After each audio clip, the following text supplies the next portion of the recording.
సామాజిక బాధ్యత. మనం డబ్బులు ఇచ్చి వాళ్ళకి జీతాలు ఇచ్చి సంఘటితంగా ఒక వ్యవస్థను ఏర్పాటు చేసి సమాజాన్ని బాగు చేయండి, మేమందరం మా పనుల్లో మేము ఉంటాం కాబట్టి మేమందరం పన్నులు కట్టి మీకు ఉద్యోగాలు అప్పగిస్తున్నాము, మీరు మీ ఉద్యోగాలు సవ్యంగా చెయ్యండి అని చెప్పేసి రాజకీయ నాయకుల చేతిలో అధికారం పెడితే వాళ్ళు చేసింది ఏంటో తెలుసా? వాళ్ళ ఆస్తులు పెంచుకోవడం, మన అప్పులు పెంచడం. ఎవరికైనా సరైన ఉద్యోగం వచ్చే పరిస్థితి ఆంధ్ర రాష్ట్రంలో ప్రస్తుతం ఉందా? లేదు.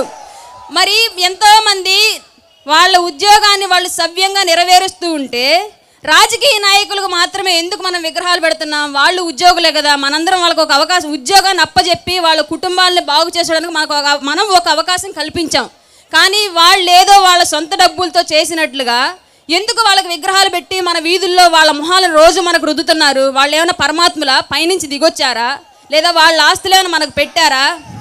నిద్ర లేస్తే ఒక మున్సిపాలిటీ కార్మికుడు మనం వేసే వ్యర్థాలని మలినాల్ని అన్నింటినీ వీళ్ళకన్నా సవ్యంగా చక్కగా బాగు చేస్తున్నాడు, అతనికి పెట్టండి ఒక విగ్రహం, ఒప్పుకుంటాం.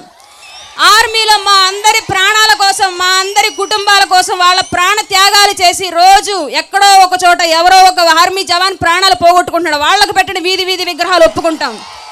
వీళ్ళు ఏం చేశారని వీళ్ళ విగ్రహాలు మనకి అంటే వీళ్ళు ఒక కుల వ్యవస్థను ఏర్పాటు చేసుకొని వీళ్ళ కుటుంబాలని వ్యాపారవేత్తలుగా రాజకీయంగా అన్ని విధాలుగా ఎదిగి ఒక ఊర్లో ఒక బలమైన సామాజిక వర్గంగా వీళ్ళే ఎదిగి వీళ్ళు మహానాయకులు అని చెప్తే మనంతా ఒప్పుకోవాలా?